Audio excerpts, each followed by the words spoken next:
दोस्तों, सपने कौन नहीं देखता। हम सभी के कुछ सपने हैं, पर अगर उन सपनों और मंजिलों को पाने की राह बताने वाला कोई गुरु मिल जाए तो अपने सपनों को पूरा करना और भी आसान हो जाता है। और अगर वह गुरु खुद चाणक्य हो तो आप पूरे साम्राज्य को उखाड़ फेंक सकते हैं और अपना खुद का साम्राज्य बना सकते हैं। और मैं यहाँ कोई मोटिवेशनल कोर्स नहीं पढ़ा रहा हूँ, बल्कि सच्चाई बता रहा हूँ, क्योंकि यह बात सच में भारत के प्राचीन इतिहास में हुई है। मौर्य साम्राज्य की स्थापना के पीछे भी कुछ इसी तरह की वजह थी। चंद्रगुप्त मौर्य और चाणक्य ने एक साथ मिलकर उस समय कई सौ सालों से भारत पर शासन कर रहे दुनिया के सबसे ताकतवर और बड़े साम्राज्य में से एक मगध साम्राज्य को हराकर पूरे अखंड भारत पर अपना साम्राज्य बना लिया था। तो दोस्तों, आज की इस वीडियो में मैं आपको मौर्य साम्राज्य और उसके इतिहास के बारे में बताने वाला हूं। आपको बता दूं कि 300 BC में मौर्य साम्राज्य की स्थापना से पहले भारत और उसके आसपास के देशों में मगध राजवंश का शासन था। उस समय मगध साम्राज्य इतना ताकतवर था कि जब प्राचीन भारत के पश्चिमी देशों से आए सिकंदर ने लाखों सैनिकों के साथ आक्रमण करने की सोची तो वह भारत के उत्तर पश्चिमी हिस्से पर कई महीनों तक बैठकर सोचता रहा और अंततः भारत के मगध साम्राज्य के राजाओं और उनकी सेना से डरकर अपने देश वापस लौट गया। लेकिन भारत की मिट्टी से जन्मे चंद्रगुप्त मौर्य ने चाणक्य से मिली शिक्षा और राजनीति के दम पर मगध साम्राज्य के राजा को हराकर चंद्रगुप्त मौर्य ने भारत के मौर्य साम्राज्य की स्थापना कर दी। भारत के इतिहास में सबसे बड़ा साम्राज्य अभी तक मौर्य साम्राज्य ही रहा है। और सिर्फ बड़ा ही नहीं, प्राचीन भारत में मौर्य साम्राज्य दुनिया के सबसे ताकतवर साम्राज्य में से भी एक था।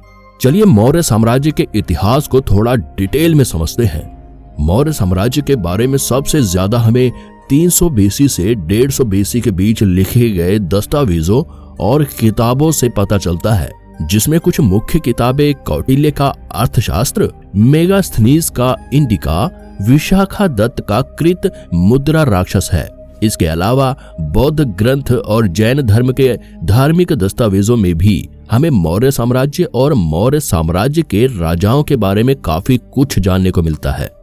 इन्हीं में से एक है विशाखादत्त कृत मुद्रा राक्षस में लिखा गया है कि मौर्य साम्राज्य के उदय का सबसे बड़ा कारण आचार्य चाणक्य का प्रतिशोध था, क्योंकि नंद वंश के आखिरी शासक धनानंद ने चाणक्य को भरे दरबार में बुरी तरह से अपमानित किया था और अपने इसी अपमान का बदला लेने के लिए चाणक्य ने मगध साम्राज्य को पूरी तरह से समाप्त करने का प्रण ले लिया था।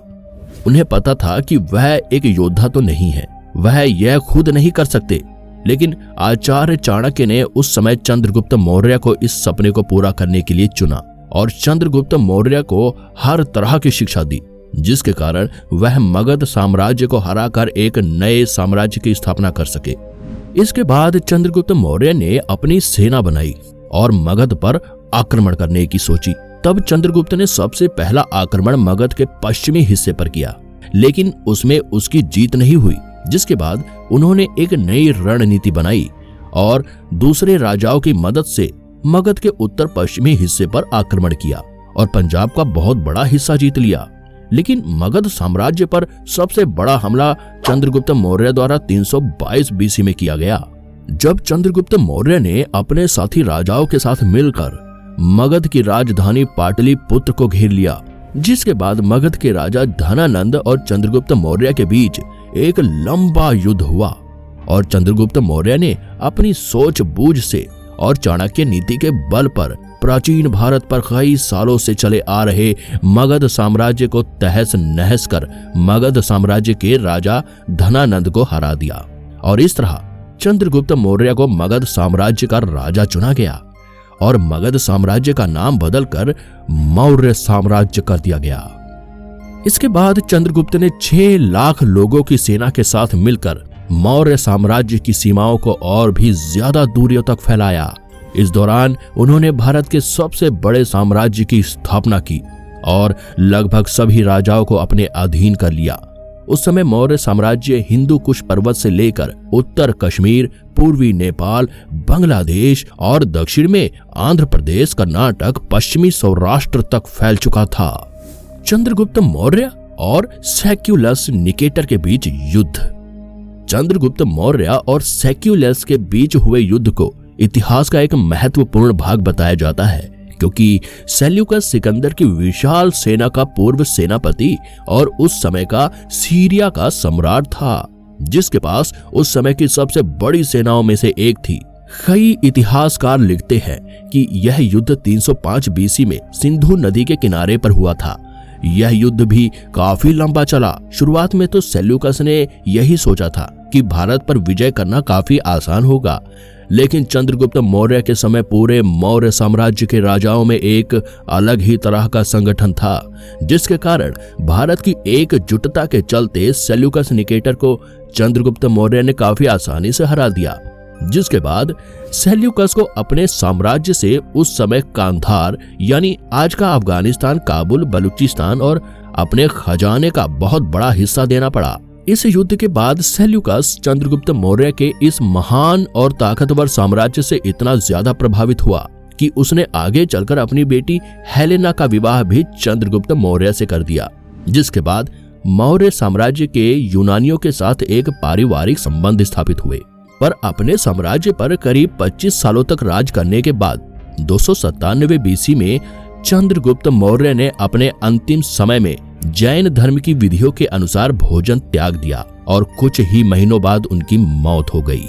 जिसके बाद उनका यह पूरा साम्राज्य उनके बेटे बिंदुसार को मिला।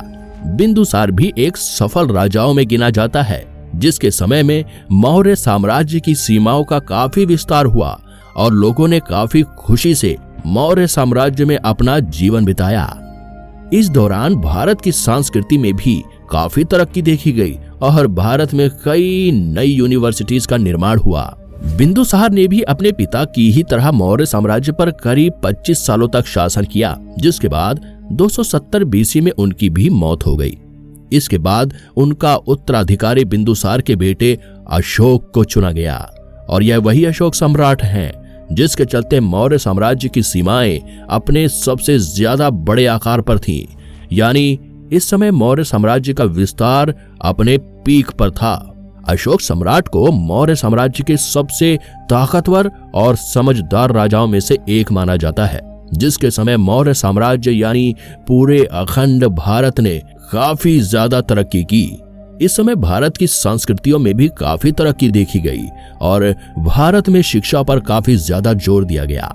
यह वही समय था जब भारत में कई विश्व प्रसिद्ध यूनिवर्सिटी का निर्माण किया गया, जिसमें पढ़ने के लिए दुनिया भर के विद्यार्थी भारत पहुंचे।